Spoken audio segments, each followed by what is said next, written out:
This is Tracy Blodgett. All things said in this video are my own thoughts, musings, opinions, and speculations based on information that has been reported on and made available to the public. Do your own research and seek information from reliable sources. Listen, you are not understanding the caliber of crazy that you are dealing with in this family, said the 20-year-old daughter of the only named suspect in the missing person turned nobody homicide in an interview with an agent from the FBI and the Wisconsin Department of Justice in December of 2016. In part 2, after the missing, we left off with the question, and really more of an alarming concern. Why the lie? Why, when Louise Wender initially met with law enforcement after Nancy Renkas was reported missing, did she tell them they drove separately to look at a camper when they did not? My UP News reported that in a 2021 affidavit from now retired Dickinson County Sheriff's Office Under Sheriff Scott Metras, Louise Wender additionally told investigators that Nancy had driven her own car to Louise's home that day. Then, when she was shown the surveillance video of Nancy getting into her white SUV and she was confronted about her false statements and omissions, Louise Wender changed her recollection of what happened that day and refused to answer any more questions. And she lawyered up. Now, we can't hold that against her. We all have the right to legal representation and to no longer speak or remain silent, so as to not say anything that could be used against us or to incriminate ourselves. When she allegedly lied to law enforcement initially, I don't know if she was just being questioned about the details in her interaction with Nancy that day, and if the Miranda warning needed to be read to her. I don't believe she was under arrest or in custody. So she probably was free to shut up and leave and get herself legal counsel if she started feeling like the heat was being directed at her. Better to be safe and quiet than sorry. And you can't be mad at anyone for that. But it's a little confusing or questionable why Louise Wender wanted law enforcement to believe that Nancy drove herself to Louise's home, to think that they did not drive together to look at a camper. Then, that they did drive together to look at a camper, didn't find it, and she returned Nancy to her vehicle in the parking lot. Then, that Nancy came to her home to look at a tiling and left in her car, or left with someone who came to her house to pick her up, left to go look at a camper in Menominee. Which is it? And why was it so hard to remember only one day later?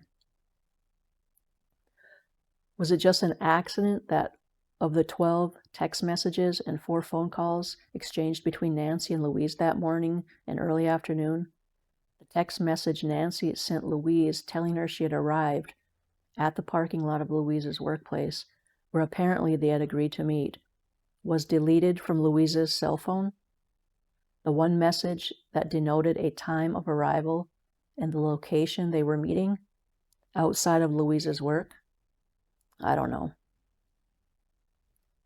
Nancy's children had not reported her missing until the next day, so there was at least one entire day before law enforcement came a-knocking or calling and asking questions. In August of 2020, 4 years after Nancy went missing, Jeff Pupor, then lawyer for Louise Wender, said something very important and interesting. He said, "There is no proof."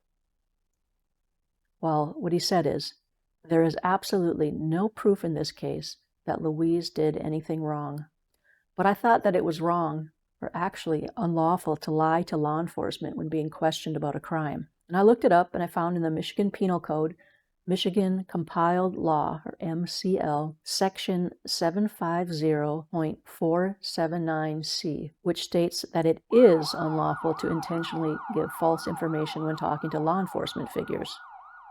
It was signed into law on April 20th, 2012, and took effect on July 20th, 2012, 4 years before Nancy Renkas went missing.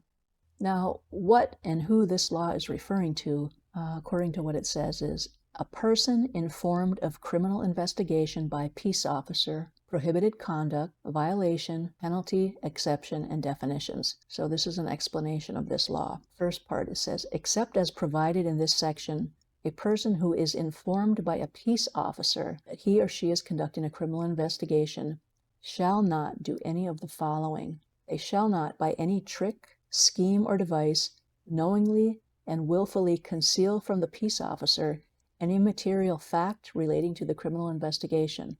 They shall not knowingly and willfully make any statement to the peace officer that the person knows is false or misleading regarding a material fact in that criminal investigation.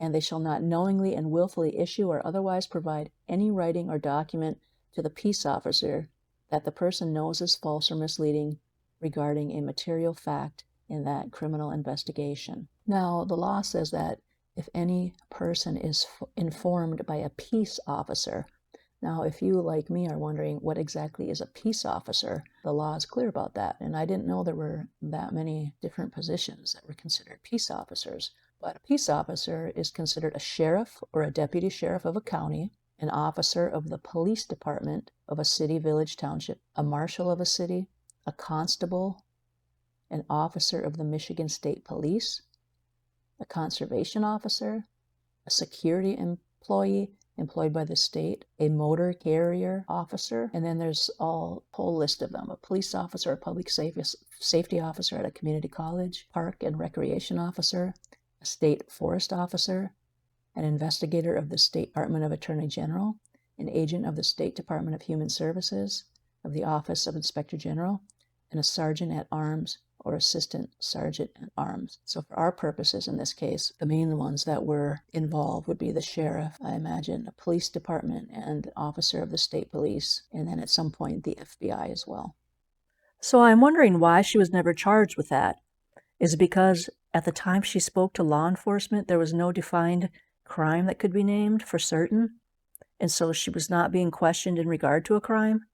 Nancy was just missing, and adults are allowed to take off without notifying anyone if they so choose. But now, after 10 years, and Nancy's disappearance is being investigated as a crime, and a homicide as that, a felony with no body, why have there been no consequences for the only suspect for at least lying to law enforcement, knowingly giving false information during her initial questioning? Did Louise Wender lie at precisely the right time, a time when there could be no consequences? Now, there are consequences to violating this section of the law, and at the time that Louise Wender or any members of her family, or anyone else for that matter, the time that they were being questioned, I don't know if an actual crime had been established. So I don't know if they were just being questioned to find out what had happened, or if they were being questioned in regard to a crime. But here's what it says. It says, if the crime being investigated is a serious misdemeanor, the person is guilty of a misdemeanor punishable by imprisonment for not more than 93 days or a fine of not more than $500. If the crime being investigated is a misdemeanor punishable by imprisonment for more than a year or a felony punishable by imprisonment for less than 4 years, the person is guilty of a misdemeanor punishable by imprisonment for not more than 1 year or a fine of not more than $2,500 or both. And if the crime being investigated is a felony punishable by imprisonment for 4 years or more, the person is guilty of a misdemeanor punishable by imprisonment for not more than 2 years or a fine of not more than $5,000 or both. If the crime being investigated is any of the following, the person is guilty of a felony punishable by imprisonment for not more than 4 years or a fine of not more than $5,000. So if the crime being investigated is a first or second degree murder, human trafficking, first degree criminal sexual conduct, armed robbery, carjacking, terrorism, and if the violation is punishable by imprisonment for not less than 20 years, that includes arson, explosive and bombs, and harmful devices, and kidnapping. So there are consequences, and they're relatively substantial for some of these. And this section of the law also stipulates that it does not prohibit a person from doing either of the following. So a person is able to invoke their right under the Fifth Amendment of the Constitution of the United States, or Section 17 of Article 1 of the State Constitution of 1963, and they are allowed to decline to speak to or otherwise communicate with a peace officer concerning the criminal investigation. So they are allowed to button up, and they are allowed to not speak concerning the investigation. After she changed the narrative to she and Nancy did drive together to go look at a camper in or around Norway, but they could not locate it, she drove Nancy back to her vehicle parked in the Superwind parking lot and went about her business. Law enforcement said there was nothing to corroborate Louise Wender's claim that she ever dropped Nancy off at her vehicle. Video surveillance showed nothing of the sort. Could the same cameras that saw them leave the parking lot together have missed their return? Were the cameras faulty or not surveilling consistently? I don't know how this specific camera works or if there was more than one camera, so I'm willing to accept that that could be the case. The public hasn't been giving specific details about this, or maybe it's somewhere in the many hundreds of pages of documents that were released.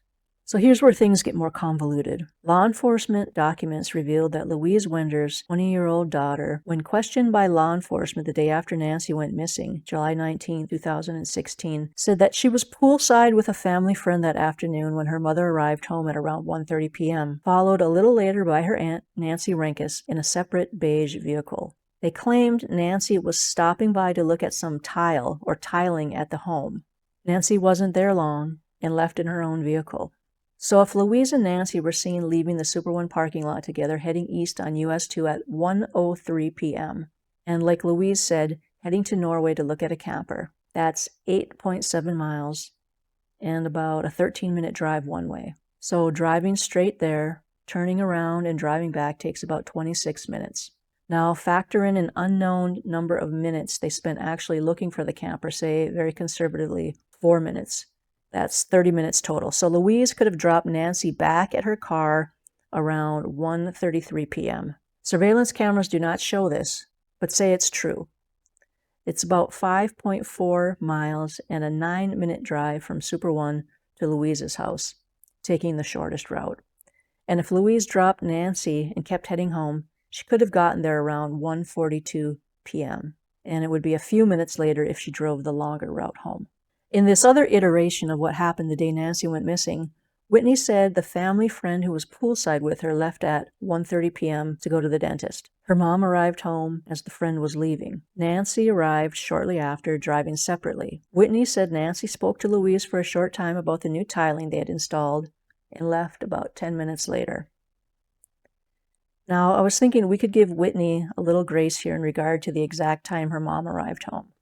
She's a college student, and I imagine home for the summer, enjoying herself and with company at the family's pool. She's not watching the clock. And I think I read that she said she was also on her laptop trying to figure out a housing issue she was having at her college. She may have been distracted and probably not paying much attention to something as mundane as her mom arriving home from work. But the friend leaving in time to go to the dentist gives me pause to think maybe she had a good reference point for knowing what time it was. But in a second interview with law enforcement, who came to her campus to speak to her a few months later in December, Whitney stuck to her story that her Aunt Nancy arrived to her home that day and left on her own, even after law enforcement agents told her she provided false statements based on what her mom, Louise, told her to say. She stuck to her story. It was when confronted with and acknowledging the contradicting stories told about the events of that day that Louise Wender's daughter, Whitney, said what she said to law enforcement. And I imagine frustrated. You are not understanding the caliber of crazy that you are dealing with in this family. Now, what do you think she meant by that? Why would she say something like that?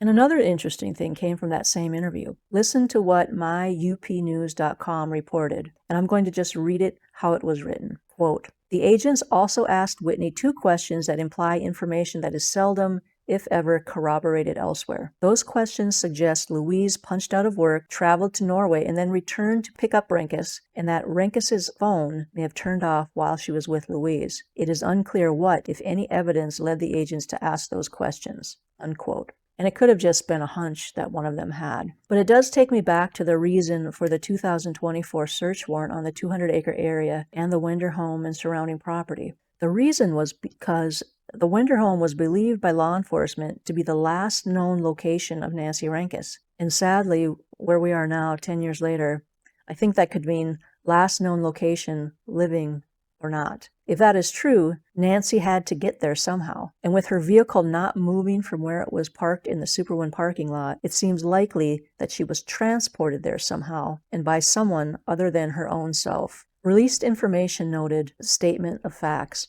established that Louise Wender's shift ended at 1 p.m. that Monday when she was meeting up with Nancy, and then she had the next 2 days off. But does that mean there is a recording or other documentation of her clocking out or punching out at that time? Or is there video showing her leaving work? Or was that just the time she was scheduled to be off? Could she have left at any time prior to 1 p.m. and driven to Norway by herself, and then returned to pick up Nancy? Could she have been trying to establish that they did indeed drive to Norway separately because she actually had just driven to Norway that day by herself? Could Louise then have picked up Nancy from Super One and suggested they take a ride to her house, first to show her the tiling they had just put in, and then head to Norway to look at the camper? That could explain law enforcement's belief that Nancy ended up there last, and Whitney's statement that she also saw Nancy there that day. But Whitney said she saw Nancy arrive separately and leave in her own car, or a beige car. Let me just add that at some point in these recollections of the day, someone also said, I believe it was a member of the Wender family, but don't quote me on that, but someone said that Nancy was picked up from their house by a person, a man if I recall, that they didn't recognize. I guess that could explain law enforcement asking how Nancy left Louise's home without her car, which had remained untouched and unmoved in the Super One parking lot until searchers found it the day after she went missing. See, something about all of this is fishy. Whitney Wender's statement to law enforcement that day is strange. What does caliber of crazy in this family have to do with simple questioning about whether and when she saw her Aunt Nancy at her home that day? What's so crazy? What does she know that she is not saying? She seemed to understand that the storytelling that day doesn't make any sense. Didn't add up. Because I'm going to tell you, with all the different stories told about what happened that day, it is my belief that someone knows something, and they still aren't talking. 290 years ago in 1735, writing under the pseudonym Richard Saunders, Benjamin Franklin wrote, 3 may keep a secret if 2 of them are dead. 10 years and still not enough proof to charge anyone. It makes me wonder if the perpetrator or perpetrators of whatever happened to Nancy that day know that Nancy will not be found because they made it so. And for how long will the secret hold? Louise Wender's then lawyer Jeff Pupor made that statement in 2020. He said there is absolutely no proof in this case that Louise did anything wrong. And maybe there isn't any proof. The filing of the FOIA lawsuit by Louise and her husband Dale Wender in September of 2025 made available information that for all these years since the day Nancy went missing was unknown and unavailable to the public. Remember the famous radio broadcaster Paul Harvey, who told his listeners, "Now, the rest of the story." For more than 30 years, Nancy Renkas was with a man named Mark Barker, and together they raised 2 children. Nancy was a part of the Barker family, considered a daughter-in-law, sister-in-law, and aunt to the members of his side of the family. Louise Wender was a Barker. She was Mark Barker's sister. Louise and Mark Barker's dad, Marvin Barker, died in 1983 at the young age of 60, when Mark was just 21 years old and his sister Louise was 18. Allegedly, their dad left all his property to his son Mark. Then, 32 years later, before he died at age 54 in October of 2025, Mark Barker signed all of that property left to him by his dad over to his and Nancy's 2 children. Nancy's 2 children inherited quite a bit after their dad died. 540 acres of property, which included 12 40-acre parcels, the Tranquil Vista campground, and a couple houses. Mark Barker died just 9 months before Nancy went missing after having last been seen with his sister, Louise. And now get this. Allegedly 6 months after Mark died, and about 3 months before Nancy went missing, Nancy offered to sell Louise and Dale Wender 5 of the 12 40-acre parcels of land for $200,000. That's 200 acres of land for $200,000, or $1,000 per acre. When one of Nancy's children heard about the offer their mom had made to Louise and Dale Wender, they rescinded it and made another offer to the Wenders for 5 40-acre parcels, so the same amount of land, but now for the price of $365,000. $165,000 more than the original offer. It's $1,825 per acre, or an additional $825 per acre. Allegedly, Louise was angry about the new offer and had some choice things to say to that child of Nancy's. And I don't know if any transaction was ever made between the 2 parties regarding any of the property. One of Nancy's children reported to my UP News that many in the Barker family had been angry over the years about the inheritance their dad, Mark, had received from his father, and now Nancy's children from Mark. Some felt Nancy and Mark stole everything from Mark's mom, and another believed they were not good people, that they were con artists. Just 2 or 3 months after Nancy went missing, Louise initially reported to law enforcement that she and Nancy were on great terms, that Nancy often stopped by to visit Louise at her work. And they were meeting up together to go look at a camper that last day, so who knows for sure what their relationship was like. The word complicated comes to mind. I imagine a question people may ask is, why would anyone want to do anything to bring harm to Nancy Renkas? I will tell you, I don't know. I didn't know Nancy Renkas or anything about her life or relationships. When we talk about a missing person who is now presumed to no longer be alive, her disappearance deemed a homicide, what remains of her, God and the perpetrator or perpetrators only know where. We can't help but wonder why. Why would something like this happen? I mean, we're not naive. These things do happen every day. But I can't understand what getting rid of Nancy Renkas would accomplish. Has it been shoddy police work? Shoddy investigative work by all the different law enforcement agencies working Nancy's case? Is it just laziness on their part that they've only come up with and named one suspect? Only one person under suspicion? There are some who would say yes, definitely. Yes, maybe. There's still a lot we don't know. But there is still a lot we do. The Upper Peninsula of Michigan is covered by forest land. 79 to 84% of its 10.5 million acres is forest. That's 8.5 to 8.8 million acres of dense forest. And the northern Wisconsin area where Nancy Renkas' disappearance takes place, the counties of Florence, Iron, and Menominee, are 80 to 90% forested. We live in what you would call the boondocks, rural, remote, isolated land with many lakes and rivers, surrounded by forest. So many people own cabins and camps way out in the woods where they go year-round to hunt or fish or just get away to relax and enjoy the sounds of nature. Even having grown up in the area, I've never liked being out in the woods myself, and especially not by myself. No, thank you. I've read and watched a lot of crime stories and know the woods has always been a good place to make a body lost. And there's woods aplenty where we are, and wild animals out there in those woods. So after Nancy Renkas had been missing for a while, with no indication that she had gone anywhere on her own, my mind automatically went to the woods. And then stayed there when I learned that Nancy's family had ties to the woods. Her significant other, Mark Barker, owned lots of land he inherited from his dad, including a campground and a Christmas tree farm where they would trim and cut down trees.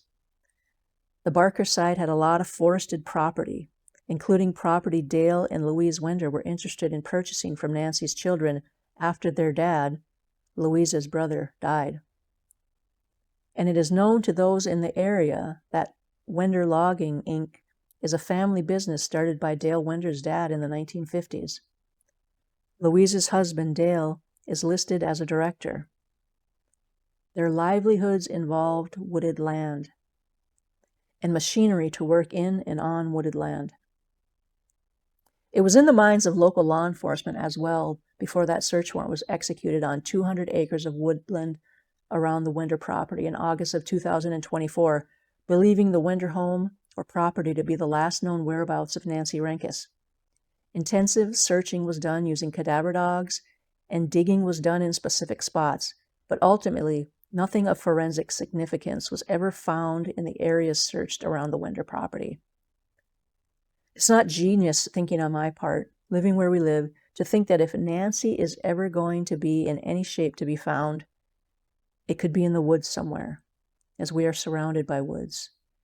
And Minnesota is right next door, and I'm not going to say it, but if you're of a certain age, you remember watching Fargo in horror. Like I continue to say, I am just a community member concerned about the whereabouts of a woman from my area who went missing under suspicious circumstances involving another woman in my community who has been named the sole suspect in the disappearance. Everything I'm saying is conjecture and opinion on my part based solely on the information that has been made available to the public or is accessible by the public. I was not there that day or the days afterward when Nancy went missing, and I don't know who did what, if anything, to her. But I, like most of the rest of us here, have some God-given common sense. Everyone I have mentioned is to be considered innocent and having done nothing wrong until they are proven guilty by a jury of their peers in a court of law. And when they are, I hope they will receive a sentence fitting the nature of the crime they will have been judged by their peers in the court to have committed. Let there be justice for Nancy Renkas and the family and friends who loved her, and let it be soon. Louise was 52 years old and Nancy 47 on the last day they were seen together. Missing persons reports about Nancy say she was 5 foot 4 inches tall and about 200 pounds and walked with a limp. If Nancy is good and gone due to nefarious means, and has been nowhere to be found for these past 10 years. Could that have been completed by the only named suspect alone? Someone, and I believe maybe more than one person, has the answers we need to know what happened to Nancy Renkas. They know what happened to her was wrong. If you are listening right now and you know what happened to her, listen to your conscience after all these years and come forward and tell what you know. It is hard, but it's the right thing to do. Continue to pray about it and then do what you know you should. Until somebody breaks the silence, and until there is a break in this case, this is Tracy Blodgett. Thanks for listening. If you have anything to share, please write a comment and like and subscribe to this channel. I'm new and I'm learning as I go, and any of these things will help my channel to be seen and heard. God bless you all. Until next time.